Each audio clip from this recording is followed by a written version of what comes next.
প্রথমে আপনাদেরকে ধন্যবাদ জানাই। প্রতিবারের না এবারও আপনারা এই মদনমোহন রোড যে ব্যস্ততম অঞ্চল এবং এখানে ব্যবসায়ীদের খোঁজখবর নিতে এসেছেন।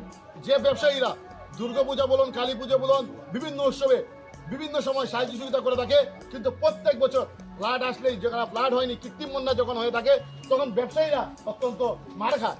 আজকে দেখুন এখানে কাস্টমার আসতে পারছে না, এখানে কেউ মাল বেচতে পারছে না, সবার ঘরে জল ঢুকে গেছে। এর কারণটা কি?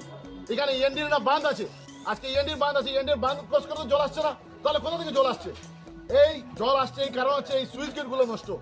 এই সুইচ গেটগুলোর ব্যাপারে অনেক কমপ্লেন দেওয়া হয়েছে, কিন্তু কোনো কাজ হয়নি। কিছুদিন পূর্বে 5 কোটি টাকার কাজ এসেছিল এখানে, 5 কোটি টাকার কাজ, কিন্তু 5 কোটি কাজের নমুনা দেখুন, এই বিকাশের নমুনা আপনারা দেখুন, এই বিকাশের নগ্নচিত্র আপনাদের ক্যামেরায় বন্দি আছে।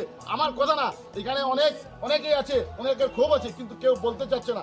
কারণ বলতে গেলেই শাসক দলের নেতারা বিভিন্ন ধরনের প্রলোভন, ভয়ভীতি দেখাবে, বলবে এই করবে সেই করবে, মানুষ ক্যামেরার সামনে আসতে চায় না।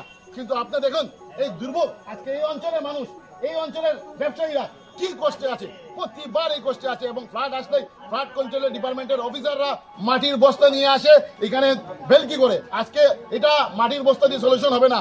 আপনাদের মাধ্যমে করিমগঞ্জের অভিভাবক মন্ত্রী কৌশিক রায় মহাশয়, করিমগঞ্জ জেলার মন্ত্রী কৃষ্ণেন্দু পাল মহাশয়কে আহ্বান করছি, আসুন আপনারা যদি সত্যি সত্যি কাজ করতে চান তাহলে এই সুইচ গেটগুলো সত্যিকারে ঠিক করুন, যাতে প্রতি বছরের নয় মানে আমরা এই ধরনের ভোগান্তি না হতে হয়। আজকের দিনেও আমরা ফেড আপ হয়ে গেছি, প্রতি হাজার হাজার টাকার লোকসান, মানুষ আসতে পারছে না, ব্যবসা করতে পারছে না, এবং এখানে মানুষের বাচ্চাদের পায়ে পেঁচানো হয়ে যাচ্ছে।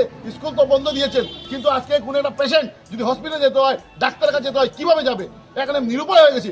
নিরুপায় হয়ে আপনাদের মাধ্যমে আমি 2 মন্ত্রীর কাছে আমি অনুরোধ করছি এবং শাসক দলের নেতাদের কাছে অনুরোধ করছি, আপনারা সত্যিকারের কাজ করুন। ভালো কাজ করলে আমরা সবাই প্রশংসা করব। আপনারা সুইচ গেটগুলো অভিযুক্ত ঠিক করুন, না হলে ভেলকির জন্য ফেসবুকে আসবেন না, ক্যামেরা আসবেন না, এবং চালের পুটলা নিয়ে মানুষের কাছে যাবেন না। মানুষ মরে গেলে আপনারা সাহায্য দিয়ে হবে না, মানুষ যখন জিন্দা আছে তখন আপনারা ওনার ট্রিটমেন্ট করুন।